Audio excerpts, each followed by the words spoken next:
Hola, ¿cómo están? Espero que muy bien. Yo les quiero contar que el 11 de julio de 1926 se publicó en el diario El Mercurio uno de los recados de Gabriela Mistral. Ese género literario que ella inventó para nosotros, para mandarnos mensajes desde otras partes del mundo. Ese recado, publicado hace 100 años, tenía como título Menos cóndor y más huemul. En él nos comparte la idea de que en el alma humana hay dos pasiones dialogando. La pasión del cóndor, de la violencia, de la guerra, del grito, del combate, y la pasión del huemul, de la gracia, la belleza, los afectos, la hospitalidad y la ternura. Aquí, un brevísimo fragmento. Mucho hemos lucido el cóndor en nuestros hechos, y yo estoy porque ahora luzcamos otras cosas que también tenemos, pero en las cuales no hemos hecho hincapié. Bueno es espigar en la historia de Chile los actos de hospitalidad, que son muchos, las acciones fraternas que llenan las páginas olvidadas. La predilección del cóndor sobre el huemul quizá nos haya hecho mucho daño. Algunos héroes nacionales pertenecen a lo que llamaríamos la Orden del Cóndor. El huemul tiene paralelamente los suyos y el momento es bueno para destacar a estos. Mi nombre es Víctor Berríos y recojo este pedido de Gabriela Mistral de hace 100 años de destacar a las personas que son héroes de la ternura. Es por eso que he creado este espacio que quiero invitarles a compartir, este podcast, La Orden del Huemul. Este es su primer capítulo en el que vamos a hablar sobre la ternura y estoy muy emocionado y nervioso porque es mi primera invitada. Se la voy a presentar. Ella es Paz López, es doctora en Estética y Teoría del Arte académica de la Universidad de Chile, escritora de varios libros y en especial todos deben ser especiales para ella, pero para mí es muy especial Pánico y Ternura, uno de los libros más comentados del 2025 y todavía el 2026, y mi libro favorito del último tiempo. Paz ha aceptado esta locura tierna de ser la primera invitada en este podcast de La Orden del Huemul para hablar sobre qué es la ternura. Así que, Paz, lo primero, agradecerte esta invitación. En mi primer podcast voy a estar un poquito nervioso, pero aquí vamos a dar nuestro mejor esfuerzo. Siempre, bueno, primero muchas gracias, Víctor, por la invitación, por esta iniciativa de recuperar un texto de Mistral tan importante, tan mencionado, pero a veces tan poco trabajado y reflexionado. Y sobre el nerviosismo me parece que también es una forma de la ternura, de la fragilidad. Así que entre temblores podemos conversar sobre la ternura. Sí, entre nerviosismo y la ternura. Sí, totalmente. Bueno, de hecho, en tu libro vi esto de mirarme a mí mismo con ternura como te miras a ti misma con ternura y arrojarme a hacer esto sin importar lo imperfecto que somos. Pero me estoy adelantando y soy bueno para hablar, Paz, así que gracias por estar aquí. Y a modo de resumen inicial, como de ese abstract que viene antes del paper y que uno quiere llegar al corazoncito del lector. ¿Qué es la ternura? ¿Dónde está? ¿Y por qué podría ser necesario ir a buscarla? Mira, esa es la gran pregunta. No sé si tengo una respuesta. Después de escribir el libro aparecieron o se siguen sosteniendo esas preguntas, pero yo creo que eso de no encontrar una respuesta es una condición quizás de la ternura. A mí me importa siempre recalcar que al menos mi aproximación a la ternura no es del orden conceptual, no es una teoría sobre la ternura. Me parece que hubiera sido contraproducente hacer algo así como una teoría o conceptualizar la ternura, porque por el riesgo de que algo de su condición media enigmática, de una temporalidad también como muy frágil, pueda perderse en ese ejercicio que está siempre como próximo a la tarea de la filosofía, ¿no? De convertir algo así como la singularidad y la experiencia en un concepto, en una categoría fuerte. Entonces, bueno, podríamos hablar de muchas posibilidades de pensar en torno a la ternura, ¿no? Yo diría que no hay una definición de la ternura, pero quizás podríamos empezar por algo pequeñito, ¿no? Para pensar la ternura, que es una figura que a mí me gusta, que cuando uno piensa, por ejemplo, en un fruto que está tierno, cuando uno dice, ¿no? Esta fruta todavía está tierna, quiere decir que hay algo inacabado, ¿no? Que hay algo en potencia, pero que todavía no se ha realizado completamente. Entonces hay algo que no está terminado, que no está acabado, que está en proceso de hacerse. Es una apertura, es la posibilidad de una metamorfosis. Y esa me parece que es una bonita entrada para pensar, ¿no? La ternura. O sea, ¿qué hay en nosotros que todavía no está resuelto, terminado y por lo tanto abierto al mundo, abierto a los otros, y por eso mismo, con la posibilidad de que las cosas del mundo y los vínculos con los otros nos puedan modificar, ¿no? O sea, si fuéramos algo ya completamente maduro y cerrado, difícilmente podríamos tener un contacto sensible, una transformación en el contacto con el mundo y con las cosas. Entonces, esta podría ser una primera aproximación. Y ahí está la ternura, en nuestra apertura al mundo. Quizás en una apertura al mundo, ¿no? En eso que todavía no sabemos que somos, en esta posibilidad a veces de no ser tan iguales a nosotros mismos, ¿no? O sea, lo que está cerrado, lo que tiene algo así como una carcasa, difícilmente puede modificarse con el contacto con los otros y con el mundo. Entonces, primero uno podría decir que la ternura es una apertura, quizás una apertura sensorial en un mundo que, mediante su hiper cantidad de estímulos, a veces también anestesia nuestros sentidos. Entonces quizás la ternura podría ser algo así como una suerte de pócima, por decirlo así, que nos ablanda, que nos vuelve porosos y por eso también entonces receptivos, ¿no? Esa podría ser una... La ternura es esa pócima que nos vuelve blandos. ¿Por qué sería importante ir a buscarla? O interesante, no lo sé. Sí. Mira, a mí yo creo que hay algo en el título incluso del libro, ¿no? De Pánico y Ternura, porque quizás lo primero que me gustaría como señalar es que, si bien me parece que es un afecto, un espacio muy fundamental la ternura, me parece que también es importante no olvidar nuestra otra condición de animales vivientes y que tiene que ver con la desolación, por ejemplo, ¿no? Que es otro de los libros de Gabriela Mistral y de los temas, que es muy bonito. Yo ahora cuando estaba pensando, a propósito de tu invitación, claro, el libro se podría haber llamado Desolación y Ternura, por ejemplo, para tomar dos asuntos que a Gabriela Mistral le importaron mucho, pero porque me interesa que la ternura aparezca siempre como en contrapunto, o que la ternura no olvide algo así como nuestra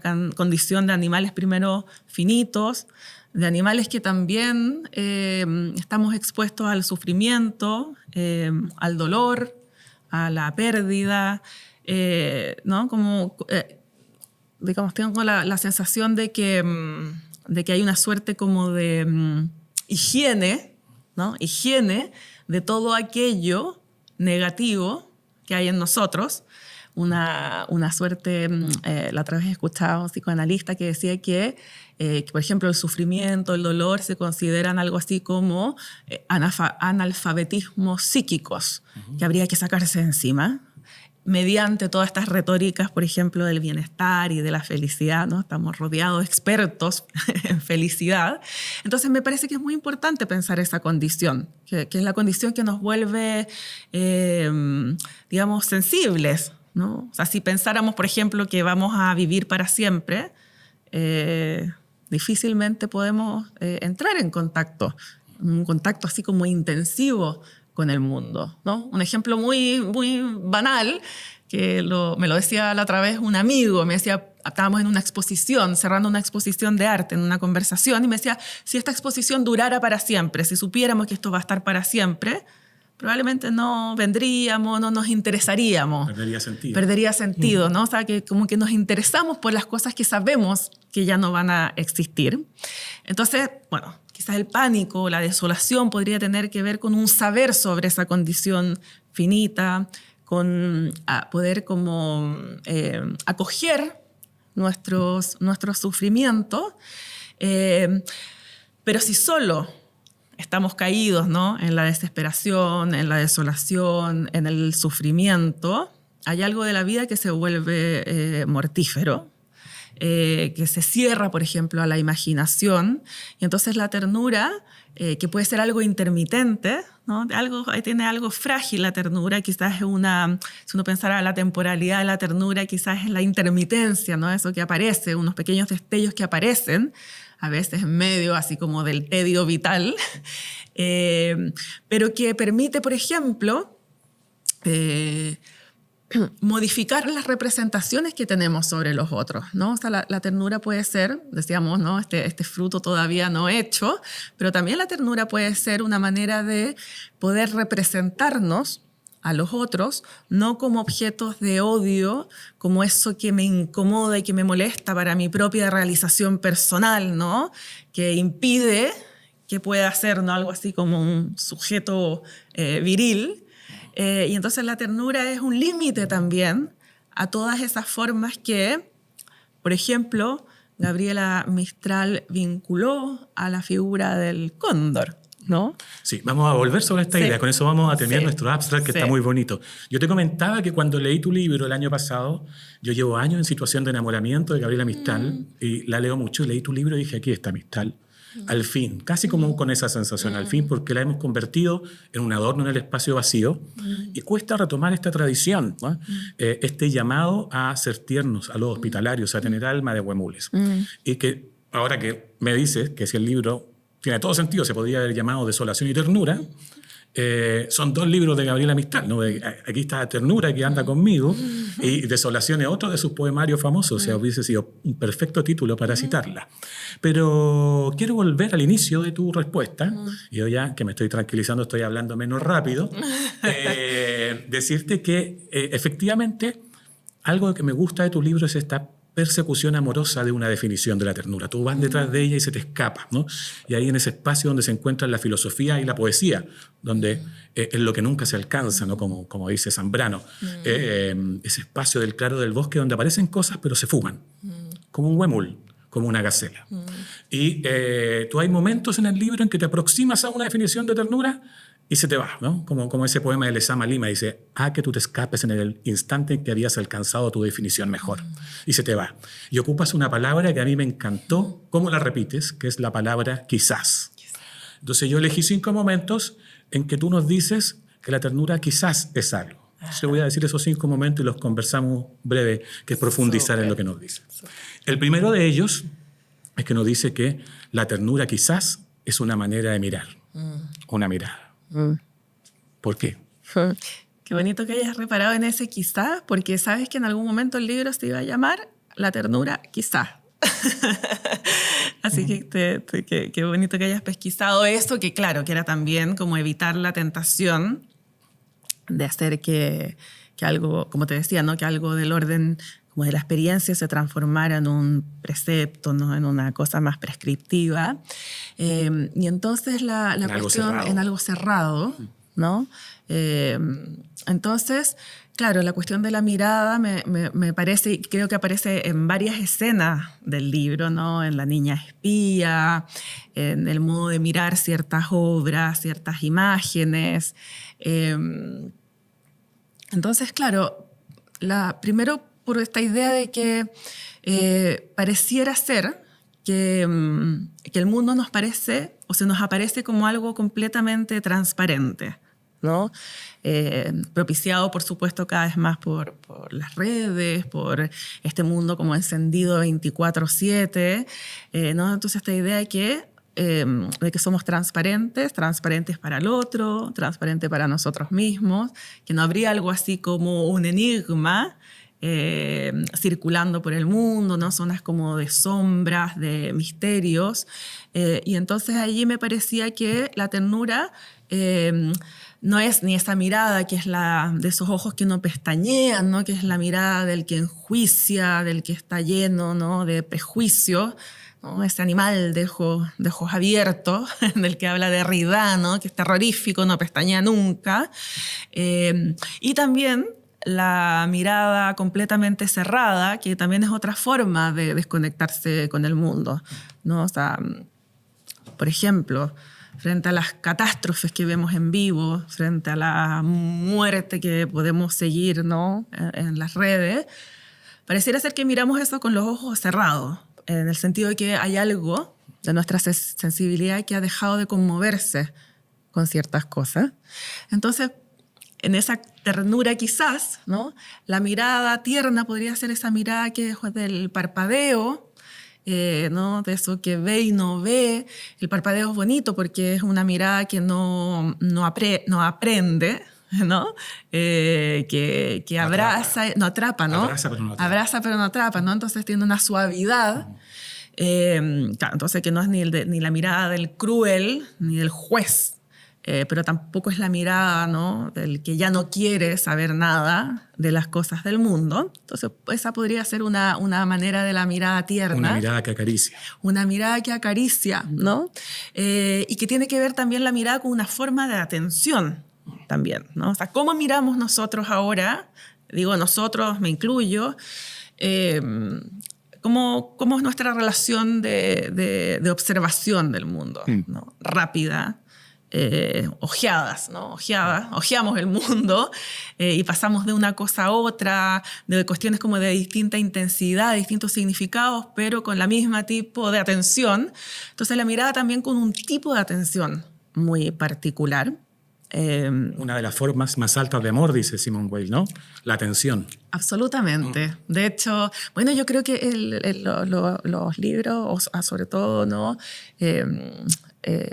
Menos cóndor, más huemul, ¿no? En lo que está pensando, piensa en la gravedad y la gracia. O sea, hay mucha complicidad con el pensamiento de Simone Weil.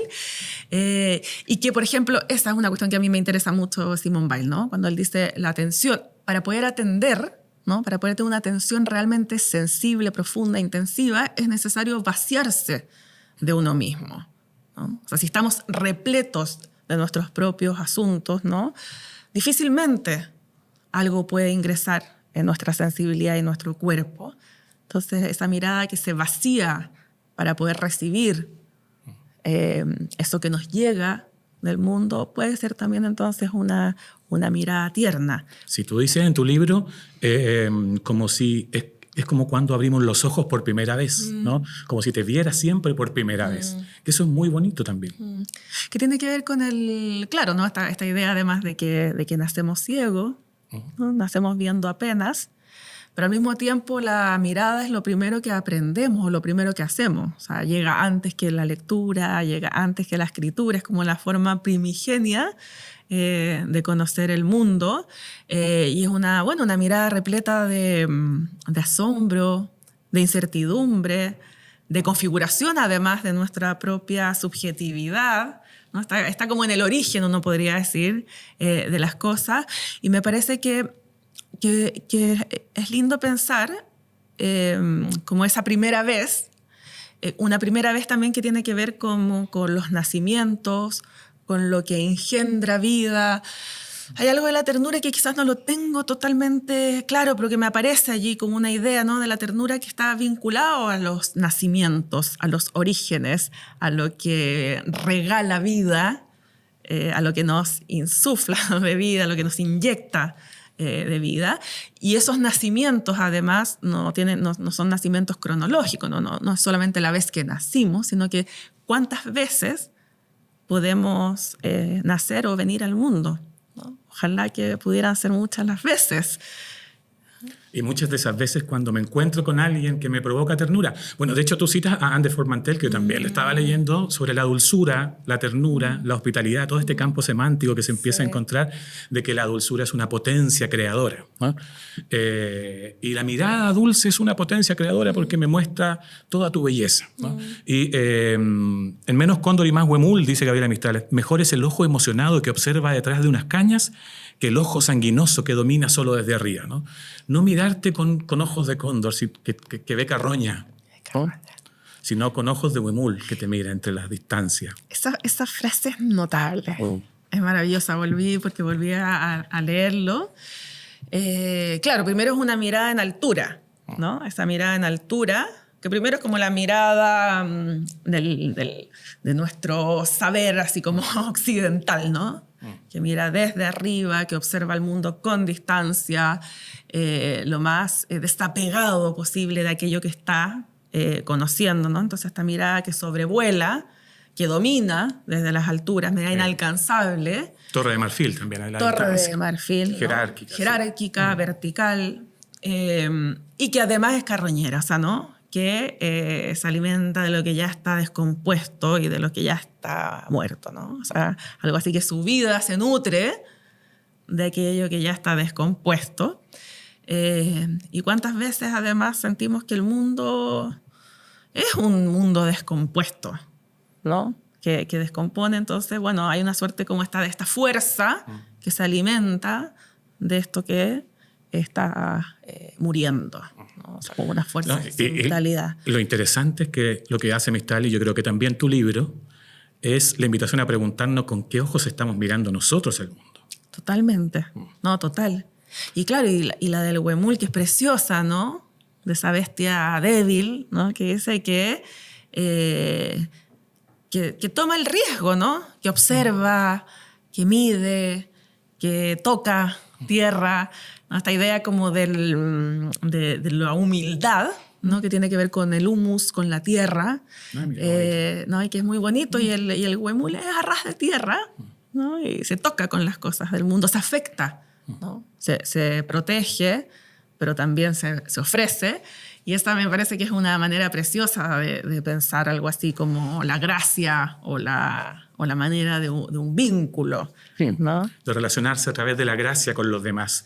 Eso, permíteme un poquito entonces pasar a ese segundo momento en que nos dices que la ternura quizás es estar abandonado en otro en completa confianza y amistad. Qué bonito eso. La ternura es cuando estoy contigo, con otro, en completa confianza y amistad. ¿Qué significa eso? Sí, ¿no? Y que son pocos, yo creo, los momentos en que... Por eso te decía, ¿no? Si uno pensara, por ejemplo, en la hipótesis freudiana de los orígenes, algo así como de la subjetividad, ¿no? O del hombre en la cultura, ¿no? Freud decía que el hombre está mucho más inclinado a la crueldad, ¿no? Que es mucho más difícil amar que odiar, ¿no? Porque el otro es una intromisión. Es más fácil ser cóndor. Es más fácil ser cóndor. Por eso es muy bonito lo del huemul, porque es un entrenamiento, es un trabajo, es un aprendizaje. Es un aprendizaje, ¿no? Pareciera que nos resulta mucho más fácil el odio, la violencia, ¿no? La crueldad. Entonces, claro, esta idea de que la ternura sería una manera, ¿cómo decías ahí? Perdona, te voy a que repitas de estar abandonado en el otro en completa confianza y amistad. Completa confianza y amistad. Pero me interesa, mira, hay un poema que aparece en el libro, que es de Carver, que se llama El don de la ternura, que me parece que es una linda manera de poder responder esa pregunta. Es un poema largo, pero al final del poema está con su pareja, ¿no? Despiertan. Los dos se confiesan que tuvieron una noche espantosa, que durmieron mal, que estuvieron desvelados.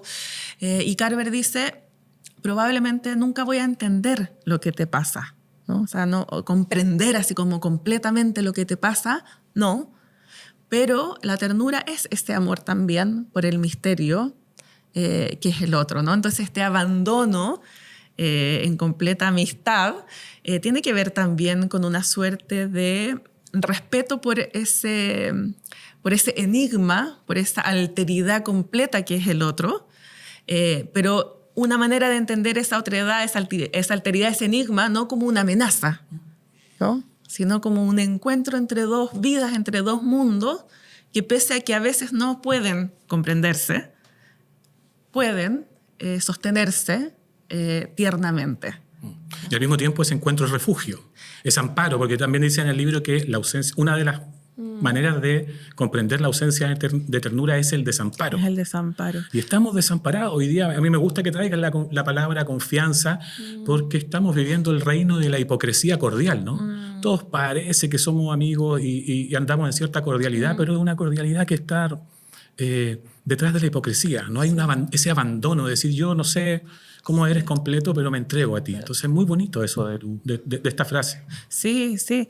Y que tiene que ver además con pensar también palabras que están cargadas negativamente, ¿no? Por ejemplo, la cuestión de la dependencia, ¿no?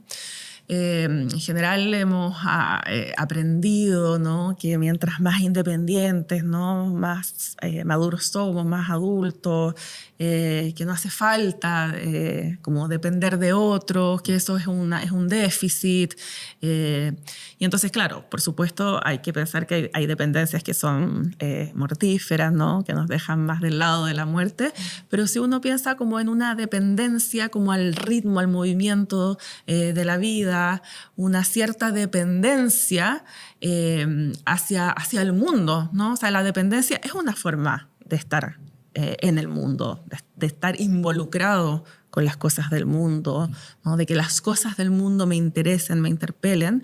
Entonces, frente a ese desamparo, ¿no?, que tiene que ver con esta idea de que somos sujetos autónomos, que nos hacemos a nosotros mismos, sin herencias, sin genealogías, ¿no?, sin linajes, está la pregunta, ¿no?, por cómo construir permanencias, vínculos, digamos, todo lo que va a contrapelo de estos discursos, ¿no?, del individualismo y del empresario de sí mismo. Sí. Competencia más que colaboración, ¿no? Y exigirse. Y sí. En la sociedad del rendimiento, como dice Byung-Chul Han, que se persigue uno por poderlo todo. Y no podemos poderlo todo, y menos solos. Y no podemos poderlo todo, y eso es muy interesante, ¿no? O sea, porque esta ideología, ¿no?, como de la felicidad, de la realización, lo que supone es que podemos todo, pero hacemos todo el tiempo la experiencia de que no lo podemos todo, porque tenemos un cuerpo que se cansa, porque somos finitos. Entonces, es muy bonito también pensar, digamos, como otros afectos que no estén atravesados por esa exigencia, ¿no?, que no se dobleguen a la exigencia de la realización, ¿no?, de la autonomía, de eso que podríamos siempre hacer en soledad, sino que cargar a las palabras también de nuevo sentido. Me parece que algo que quizás en el libro quise hacer era como poder cargar de otros sentidos esas palabras que a veces ya están como en desuso o que están demasiado cargadas de suspicacias y de cliché, como podría ser la ternura, ¿no? No, y transformadas en este adorno en el espacio vacío, ¿no?, en esto de village, como uno dice por ahí.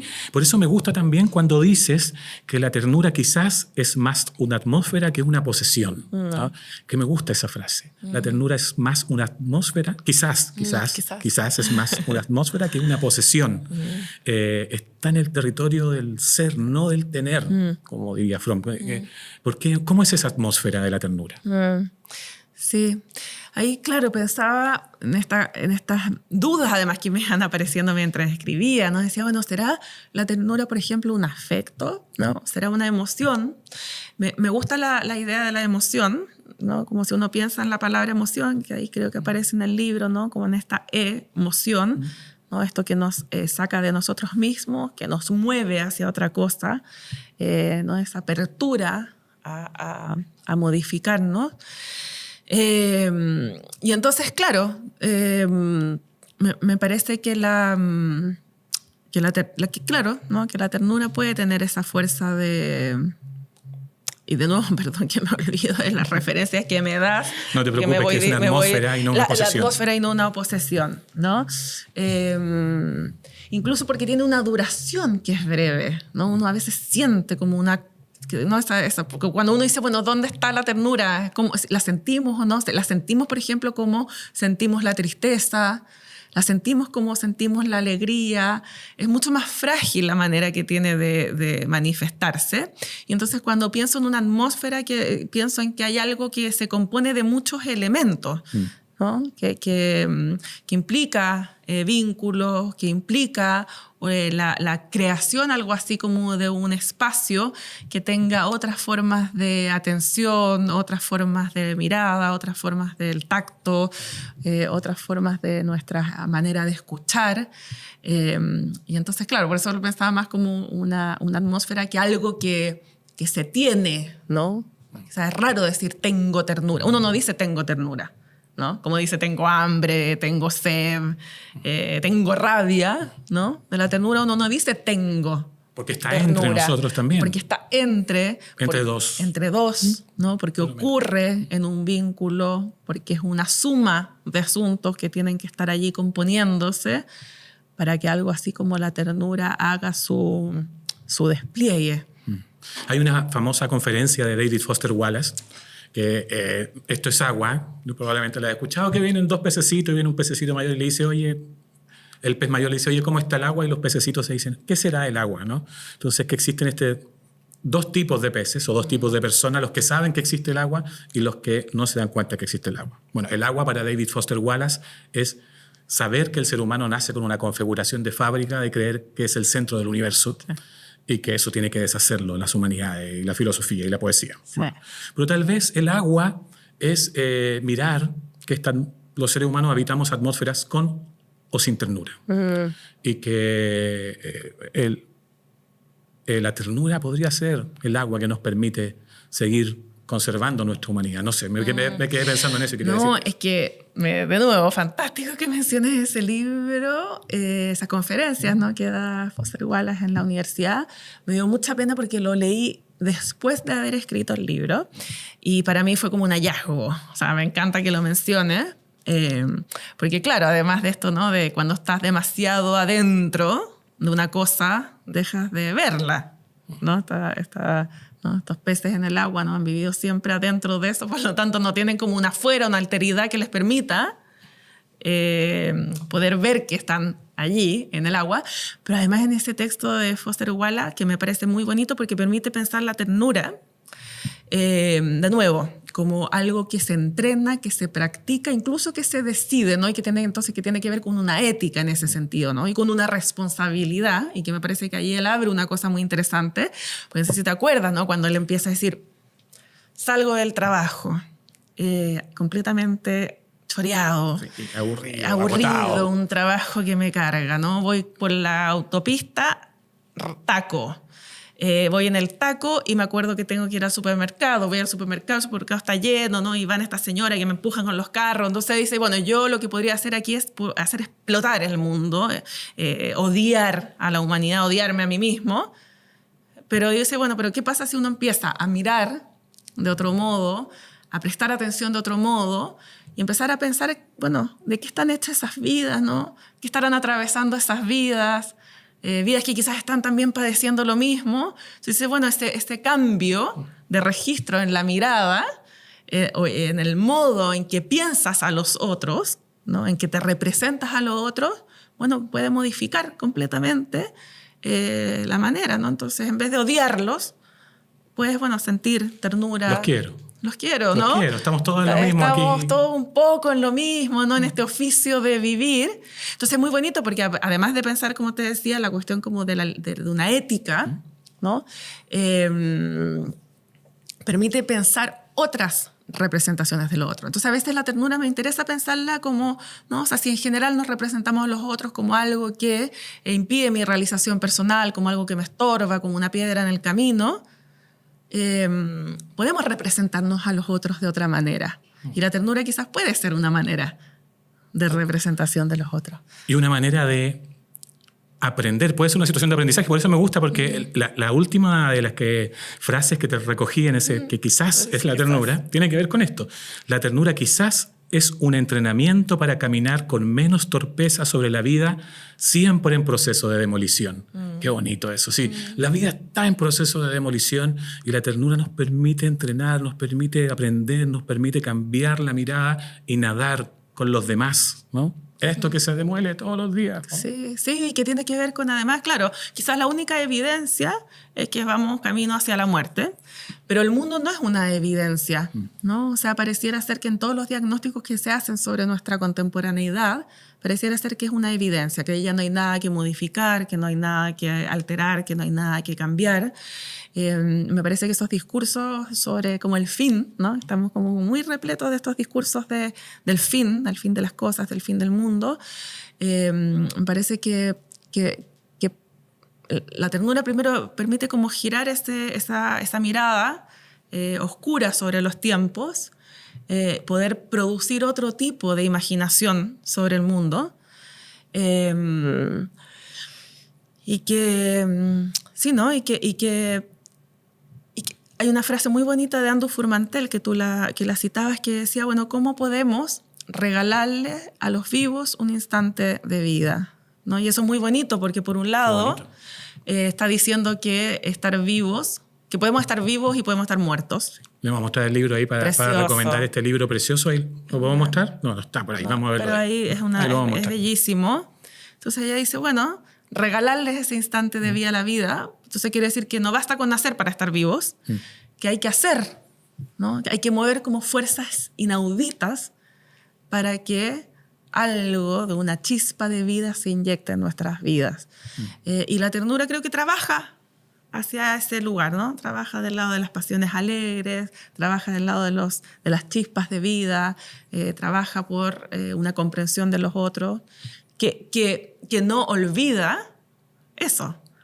Las demoliciones, las tristezas, las amarguras, el sufrimiento. O sea, la ternura quizás también, de nuevo, es un saber sobre nuestra condición humana. Es como que a veces es como la sensación de que es como lo más apegado al saber sobre nuestra condición humana. Y acabas de usar una de mis distinciones. A mí me obsesionan las distinciones, como menos cóndor y más huemules, como esta que Mistral tiene, así es blanco o es negro, y tú ocupas una distinción que me encantó, entre pasiones alegres y pasiones tristes. ¿Podrías contarme un poquito? Porque hay que organizar las pasiones, dices también en el libro. Entonces, ¿en qué consisten las pasiones alegres y las pasiones tristes ya para ir avanzando en este tema? Sí, bueno, son unos términos que provienen, ¿no? de Spinoza, ¿no? Este filósofo vitalista, pero en el fondo las pasiones tristes serían todas aquellas que nos depotencian, que nos inhiben, que nos desvitalizan, que nos dejan como muy apegaditos, ¿no? a la muerte. Pasiones tristes, estamos rodeados de pasiones tristes, ¿no? Uno podría decir, bueno, el odio, la indignación, muchas veces la rabia, ¿no? Que son como cuestiones que nos dejan movernos, ¿no? Que nos dejan ahí como empantanados en algo. O sea, cada vez que sentimos, ¿no? Y creo que todos hemos sentido indignación, rabia, un poquito de, ¿no? Nos dejan empantanados en algo.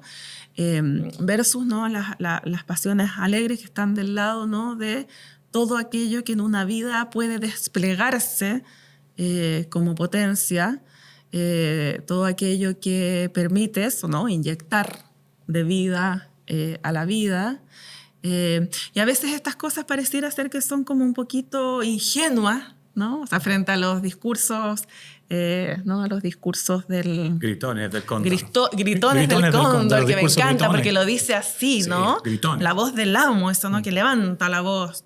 Es precioso eso de la Mistral. Entonces, claro, tienen mucho más prevalencia ese tipo de discursos, ¿no? Y se considera siempre un poquito cursi, que eso es lo que hace Dufourmantel en su libro, que es desmantelar todos estos discursos que asocian la ternura a lo pequeñito, a lo dulzón, a lo pegajoso, y pensarla como una potencia y no como un poder, ¿no? Que es muy bonita la distinción también ahí que hace Dufourmantel, ¿no? Sí. La dulzura, dice, no es ni un poder, ¿no? No es el griterío del cóndor, pero tampoco es una debilidad, ¿no? Porque tiene la capacidad de modificar algo en nuestra sensibilidad, algo en nuestro vínculo con el mundo y con los otros, ¿no? Entonces, ¿por qué hemos aceptado, quizás esta es como una pregunta también, por qué hemos aceptado tan fácilmente algo así como esta evidencia, la evidencia de que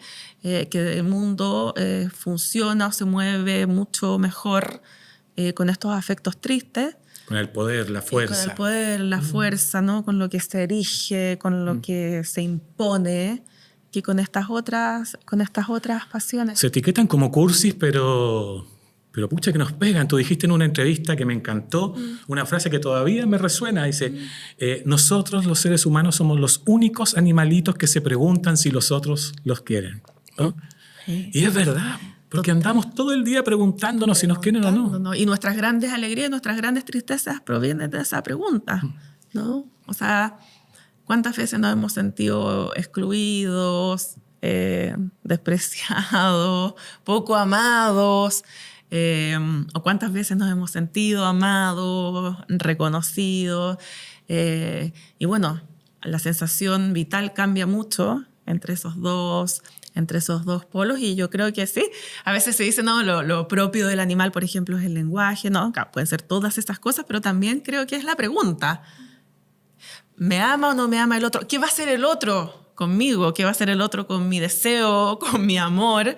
Y creo que esa es una pregunta que nos recorre y cuyas respuestas modifican completamente nuestra manera de existir. Y de habitar. Sí.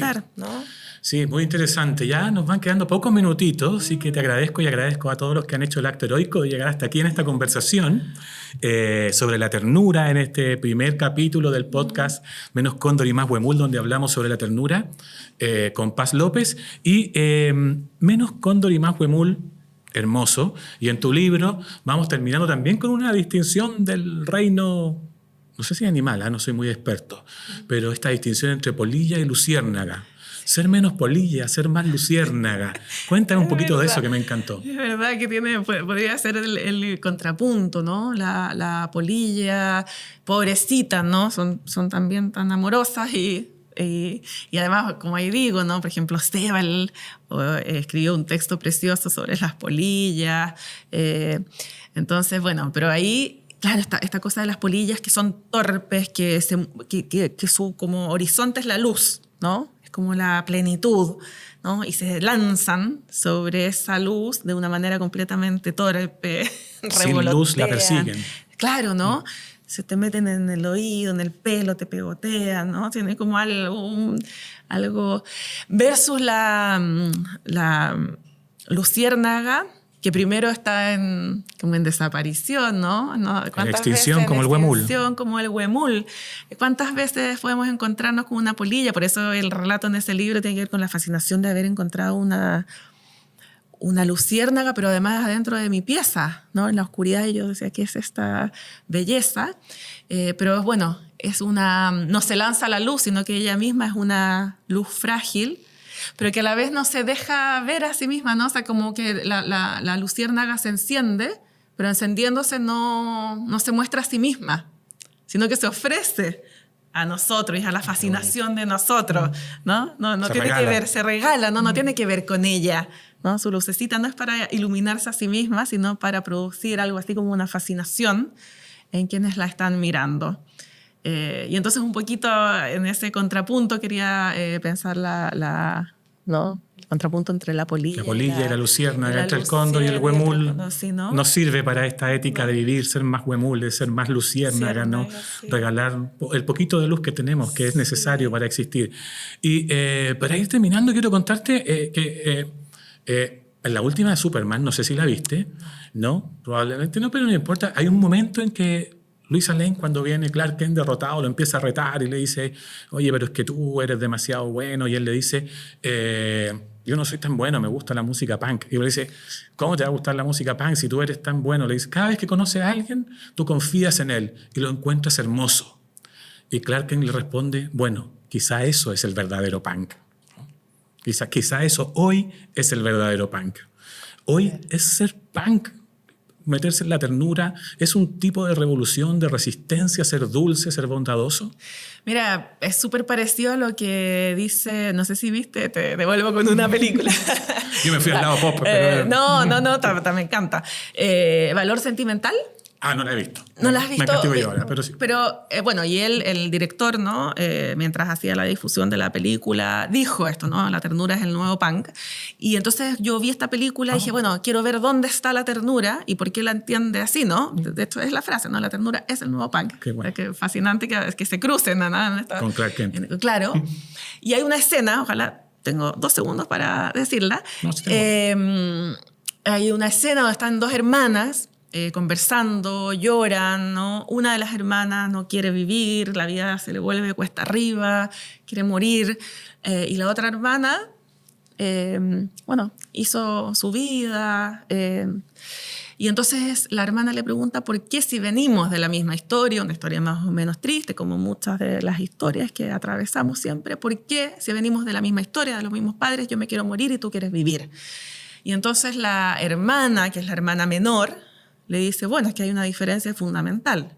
Tú no tuviste a nadie, yo te tuve a ti, ¿no? Y eso modifica completamente nuestras maneras de estar en el mundo, ¿no? Entonces me encantó esa frase, ¿no? O sea, toda la diferencia que puede hacer contar con algo o no contar. Como que casi en eso se juega a veces Con la alguien, vida. Con alguien. Con alguien, ¿no? Paz López, ¿eres tierna? A veces. Sí. A veces, como te decía, como es un entrenamiento, por supuesto que muchas veces no, estoy habitada también por otros afectos. Por otras pasiones. Por otras pasiones tristes, pero como a propósito de Foster Wallace, ¿no? Este entrenamiento, intento estar como atenta a los vínculos, a cómo me vinculo con los otros. Así, es una preocupación permanente. Y para cerrar, en esta idea del recado, ¿qué recado le darías a las personas que están pensando en la dulzura, en la ternura, que a veces sienten que no es tan bueno ser bueno, pero que siguen levantándose para ser buenos? ¿Qué recado les mandarías a ellos? Yo incluso haría ahí una distinción, ¿no? Yo creo que hay algo de nuestra naturaleza, por decirlo así, ¿no? Que está atravesada por dos, uno puede decir que hay 2 fuerzas, ¿no? O sea, hay una fuerza que no es completamente bondadosa en nosotros, ¿no? Que no es buena, esta inclinación, ¿no? Hacia la violencia, la crueldad, pero si queremos conservar nuestra existencia, si queremos que nuestra vida esté cargada de vida, debemos inclinarnos o intentar inclinarnos hacia otras pasiones, hacia otras potencias que nos permitan tocar o darle sentido o llenar de sentido una vida más alegre, que no es otra palabra también un poco despreciada, ¿no? Como que tememos mucho hablar de la alegría. Entonces, bueno, el sufrimiento y la alegría pienso que tienen que cargarse de sentidos, ¿no? Ni despreciar el sufrimiento repletándonos de medicamentos, ¿no? Y de anestesias, ni eliminar la alegría por considerarla una pasión tontona, ingenua, sino que poder estar en esa intermitencia, pero siempre como que teniendo en el horizonte la imaginación de un mundo donde valga la pena vivir. Donde valga la pena vivir. Los profesores de zoología dicen siempre al final de su clase sobre el huemul, una especie desaparecida de ciervo. No importa la extinción de la fina bestia en tal zona geográfica. Lo que importa es que la orden de la gacela haya existido y siga existiendo en la gente chilena. Gracias, Paz, por aceptar esta invitación al primer capítulo, esta loca y tierna invitación al primer capítulo de la Orden del Huemul. Bienvenida a la Orden del Huemul de la Gacela. Se va a llevar nuestro primer Huemul de regalos. Ay, yo puedo mostrar esta belleza, por favor. Ya un regalo bellísimo, te agradezco mucho, Víctor, y mucho la conversación, tu lectura, las frases que has traído para seguir pensando juntos de nuevo. Pensar también y conversar es una manera también de hacer que se intensifiquen nuestros vínculos. Sí, que Con el crezcan, mundo. florezcan. Sí, ¿no? Así que muchas gracias. Y gracias también a los que llegaron hasta el final y nos están escuchando. Habrá un segundo capítulo, no sé cuándo, porque hay un listado de personas, pero muy alegre que hoy hayamos tenido esta oportunidad en esta primera conversación junto a Paz de conversar sobre el pánico, la desolación, pero también sobre la alegría y la ternura. Así que muchas gracias. Muchísimas gracias a ti. Eso.